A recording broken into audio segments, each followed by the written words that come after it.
তাওয়াফের সময় আওয়াজ উঁচু করা এটা অন্যায়। উঁচু উঁচু আওয়াজে আপনি একেবারে চিৎকার করে আল্লাহর কাছে চাইলেন, আল্লাহ সুবহানাহু ওয়া তাআলা তো আপনার কথা শোনেন, এবং এটা আল্লাহর সাথে কি শিষ্টাচার বিবর্জিত একটা কাজ। চিৎকার করে আল্লাহ সুবহানাহু ওয়া তাআলাকে চাইতে হয় তার সাথে, তার কাছে খুবই আপনার মর্যাদার সাথে।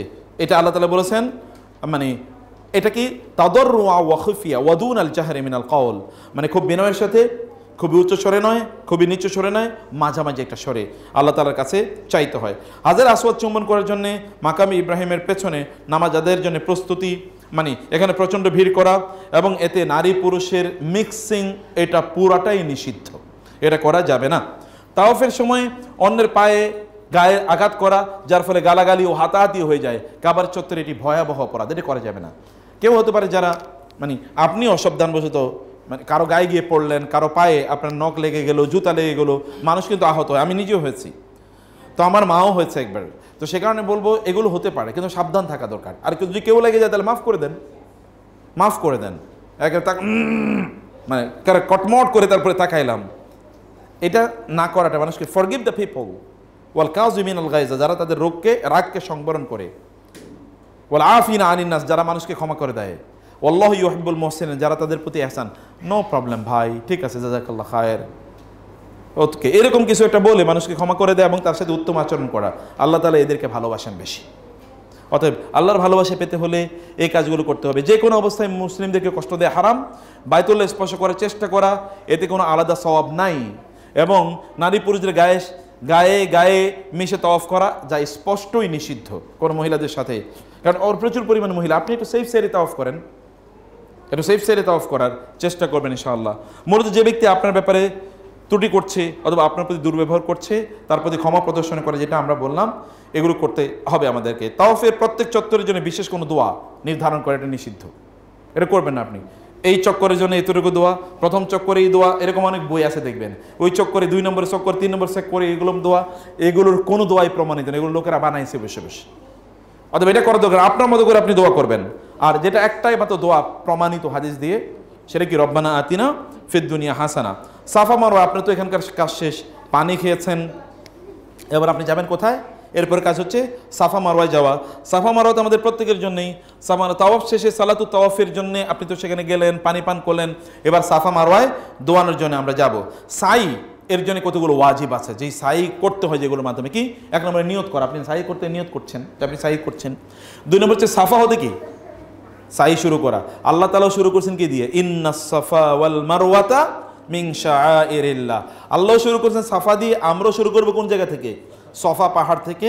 আমাদের মানে সেখানকার যে সাই, যেটা এই সাইটা শুরু হবে সাফা থেকে। রাসূল সাল্লাল্লাহু আলাইহি ওয়াসাল্লাম বলেছেন, আবদা বিমা বাদা আল্লাহু বিহি, আল্লাহ যেটা দিয়ে শুরু করছেন আমিও তা দিয়ে শুরু করলাম। এবং 7 বার চক্কর পূর্ণ করতে হবে সাইয়ের ক্ষেত্রে। আমরা তাওয়াফের ক্ষেত্রে দেখেছি হাজারে আসওয়াদ থেকে শুরু, শেষ হয়েছে কোথায়? হাজারে আসওয়াদে। কিন্তু সাই এরকম না যে সাফা থেকে শুরু হয়েছে সাফায় এসে শেষ হয়েছে, না। সাফা থেকে মারওয়া 1 বার, মারওয়া থেকে সাফায় আসা 2 বার। তার মানে সাফা থেকে সাফা কয়বার? 2 বার। সাফা থেকে সাফা মাসিনে 2 বার। তার মানে শেষ হবে গিয়ে কোথায়? মারওয়ায় গিয়ে শেষ হবে 7 বার যখন চক্কর হবে। সাফা এবং মারওয়ার মধ্যবর্তী দূরত্ব সম্পূর্ণভাবে অতিক্রম করতে হবে। যেটা আপনি সাফা পাহাড়ে যেটা করেন, ধরেন এটা ভালো করে খেয়াল করবেন, অনুযায়ী হচ্ছে একেবারে নিচ দিয়ে, মানে সাফা পাহাড়ের নিচ দিয়ে তিনি কি করছেন? অতিক্রম করছেন, উপরের দিকে তিনি উঠেন না। আপনি যখন অতিক্রম করবেন মারওয়া থেকে, মারওয়াতে মোটামুটি উপরে উঠা হয়, কিন্তু সাফায় নিচ দিয়েও যাওয়া, উনি নিচ দিয়ে তারপরে যাচ্ছেন না, নিচ দিয়ে যাবেন না, পাহাড়ের উপরে উঠবেন, মানে যতটুকু উপরে ওঠা সম্ভব উঠে তারপরে আপনার চক্করটা আপনি পূর্ণ করবেন। সেখানে লোকজন থাকে, তারা দোয়া করার জন্য দাঁড়িয়ে থাকে, থাকুক, আপনার কাজটা আপনি করবেন, নিচ দিয়ে আসবেন না, তাহলে এটা পূর্ণ না হওয়ার সম্ভাবনা থাকে, এটা পূর্ণ না হওয়ার সম্ভাবনা থাকে। আচ্ছা, পায়ে হেঁটে সাই করা, এটা যেটা সক্ষম তাদের জন্য উত্তম। এবং উমরা পালনে এহরাম অবস্থায় সাই করা, এহরাম অবস্থায় সাই করা, এহরাম অবস্থায় সাই করা। কিন্তু হজ্জের সময় এহরাম অবস্থায় সাই করার প্রয়োজন আছে? বাধ্যতামূলক না তো, কারণ ওই যে আপনার তো 10 তারিখে কি মোটামুটি হালাল হয়ে গেছেন আপনি, অতএব আপনার কাপড় পরে, সাধারণ কাপড় পরে আপনি আসতে পারেন, কোনো সমস্যা নেই। অতএব এটা আমাদেরকে করতে হবে। সাইয়ের কিছু সুন্নাহ কাজ আছে। হাজারে আসওয়াদে ইস্তেলাম বা চুমু দিয়ে করে সাইয়ের উদ্দেশ্যে বের হওয়া, যদি সম্ভব হয়, কিন্তু আমরা বলছি এটা সম্ভব না। রাসূল সাল্লাল্লাহু আলাইহি ওয়াসাল্লাম যেটা করতেন, জমজমের পানি খেয়ে তিনি আবার হাজারে আসওয়াদে যেতেন, গিয়ে ওইখানে তিনি চুমু দিয়ে অথবা ওইখানে করে, কি বলেন এটাকে, ওইখানে ওই যে সেজদা করে, হাজার আসওয়াদের উপর সেজদা করে জায়েজ, সেজদা করে তারপরে তিনি কি আবার তিনি তারপরে সাই করতে আসতেন, কিন্তু আমাদের পক্ষে সম্ভব না। তাওয়াফের পরপরই সাই করা এটা সুন্নাহ, এখানে মধ্যখানে বিরতি না নিতে পারাটা সুন্নাহ। সাফা এবং মারওয়ায় আরোহণ করা, যেটা আমরা বলছি পাহাড়ে ওঠা, কারণ আপনি তো আর পাহাড়ে উঠতে পারবেন না, ঘেরে রেখেছে, কিন্তু আপনি যতদূর সম্ভব উপরে উঠে মানে উঁচুর দিকে উঠবেন যতদূর সম্ভব।